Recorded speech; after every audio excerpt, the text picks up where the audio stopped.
Hello friends, आज हम आपको एक नया बिल्कुल चैप्टर पढ़ाने जा रहे हैं।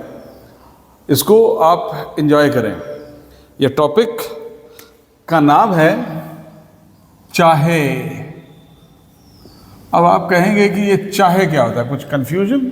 देखिए, अभी दूर कर देते हैं। चाहे हिंदी में बोलते हैं और अलग अलग एक्सप्रेशन में जाता है। आज हम आपको कुछ अलग एक्सप्रेशन में लेके जाएंगे। देखें कि चाहे कहाँ कहाँ बोला जाता है। जैसे हिंदी का एक एक्सप्रेशन है, आप भी जानते हैं, चाहे या।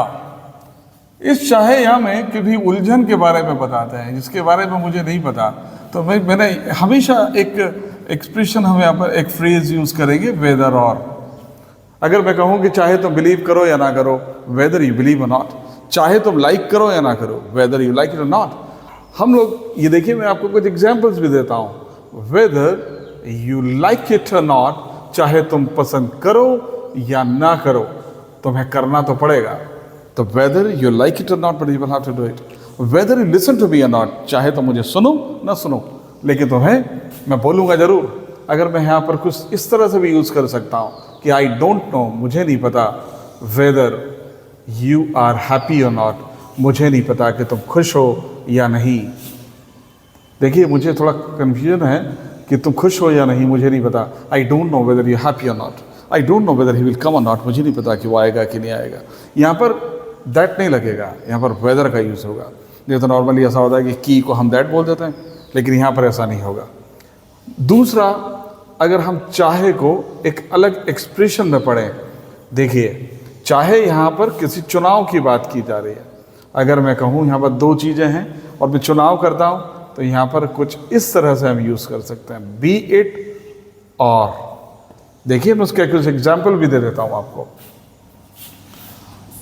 अगर मुझे बोलना है कि चाहे लड़की हो या लड़का, बी इट गर्ल और बॉय। अगर मैं कहूँ कि चाहे हिंदी हो या इंग्लिश, बी इट हिंदी और इंग्लिश। मैं यहाँ किसी कन्फ्यूजन को नहीं बता रहा हूँ, मैं यहाँ पर चुनाव कर रहा हूँ कि दोनों में से आप किसी को भी एक को पिक कर लें। वेदर बी इट गर्ल और बॉय, चाहे लड़की हो या लड़का। देखिए, तीसरा एक्सप्रेशन हम दे रहे हैं चाहे का। चाहे सब्जेक्ट कितना भी एडजेक्टिव क्यों ना हो। देखिए, बड़ा शानदार एक्सप्रेशन है।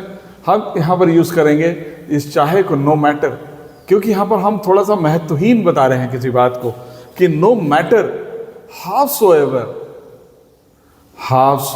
Ever adjective. यहां पर आप एडजेक्टिव यूज कर लें जो भी है, plus subject plus may be.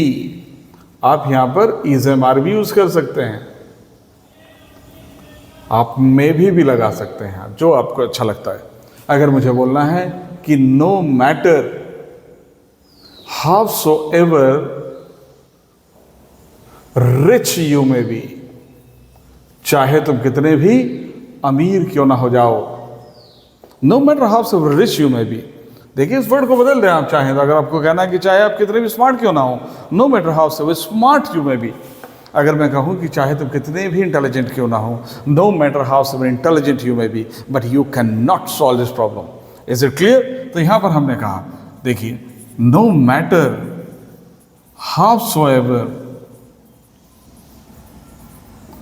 Big the problem may be, चाहे समस्या कितनी भी बड़ी क्यों ना हो जाए, यह समस्या कितनी भी बड़ी क्यों ना हो, no matter how so ever big the problem may be, but if you have a desire to solve then you can do that. अगर आपकी इच्छा है तो आप सॉल्व कर सकते हैं। No matter how so ever rich you are, is it clear? No matter how so ever rich you are or rich you may be. तो आप समझ जाएं कि इन सेंटेंसेस के मतलब क्या होंगे। तो इस चाहे की लिस्ट को हम थोड़ा आगे बढ़ाते हैं। देखिए, नंबर 4 पर, चाहे सब्जेक्ट, मैं सब्जेक्ट के लिए आप ले लेता हूं। सब्जेक्ट कोई भी, और यू में यूज कभी भी, कुछ भी। देखिए, चाहे आप कोई भी हो, चाहे आप कभी भी जाओ, चाहे आप कुछ भी कहो, चाहे आप, तो इस तरह के जो सेंटेंस होते हैं, है ना, प्लस उसमें वर्ब आ जाती है, क्रिया, या हम वर्ब कह लें, तो इसको हम इंग्लिश में कहेंगे नो मैटर। हम यहाँ पर नो मैटर, कोई भी को हम लोग यहाँ पर कहेंगे whosoever। अगर कहीं भी को कहना है तो wherever, और कुछ भी को कहेंगे तो क्या कहेंगे, whatever। Subject plus verb. देखिए कितना आसानी से आप सेंटेंस बनाते हैं। अगर मुझे बोलना है कि चाहे no matter whosoever you are, चाहे आप कोई भी हो, no matter whosoever you are, चाहे आप कोई भी हो। अगर मैं कहूँ कि no matter whatever you think, चाहे आप कुछ भी सोचो, चाहे आप कुछ भी सोचो, तो no matter whatever you think। Is it clear? तो इस तरह के सेंटेंसेस आप आसानी से फ्रेम कर सकते हैं। अगर हम आगे बढ़ें तो हम यहाँ पर एक कहें कि चाहे, देखिए कुछ फ्रेजेस भी आपको बता देता हूँ। अगर आपको मैं कहूँ कि चाहे आंधी आए या तूफान, मतलब किसी भी सूरत हाल, अगर यहाँ पर कहूँ चाहे आंधी आए या तूफान, तो इंग्लिश में हम लोग करेंगे कम हेल और हाई वाटर। कम हेल और हाई वाटर। अगर मुझे ऐसा भी बोल सकता हूँ रेन और शाइन। अब देखिए इसको सेंटेंस में कितना आसानी से हम बोलते हैं कि rain or shine, but you will have to be there on time. चाहे आंधी आए या तूफान, तुमको आना होगा। Rain or shine you will have to be here. Is it clear? अगर यहाँ पर एक और एक्सप्रेशन में देता हूँ कि चाहे कुछ भी हो जाए, चाहे कुछ भी हो जाए, तो ये एक्सप्रेशन ये इसका होगा कम व्हाट में, whatever may happen।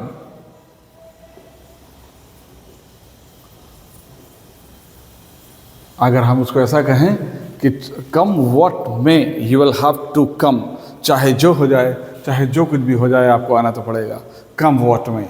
इसी तरह का एक्सप्रेशन है लेकिन थोड़ा सा अलग है।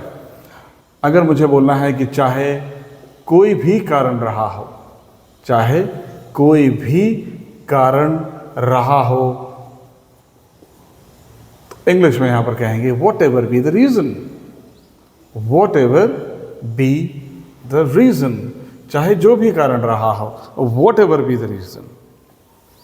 तो आपको यह समझना है कि चाहे एक हिंदी का वर्ड है, ये कितनी अलग अलग अर्थों में यूज़ होता है और अलग जगहों पे यूज़ होता है। तो कोई पर्टिकुलर वर्ड नहीं है कि इसका कोई हिंदी मीनिंग होगा और आप सेंटेंस को ट्रांसलेट इजीली कर लेंगे। आपको उसके फील में जाना पड़ेगा और अलग अलग फील में अलग अलग यूज़ होगा। मुझे उम्मीद है कि आपने इस लेक्चर को एंजॉय किया होगा। अब हमारे साथ जुड़े रहें और इंग्लिश को सीखिए। ये क्लासरूम का मज़ा देगी ये इंग्लिश।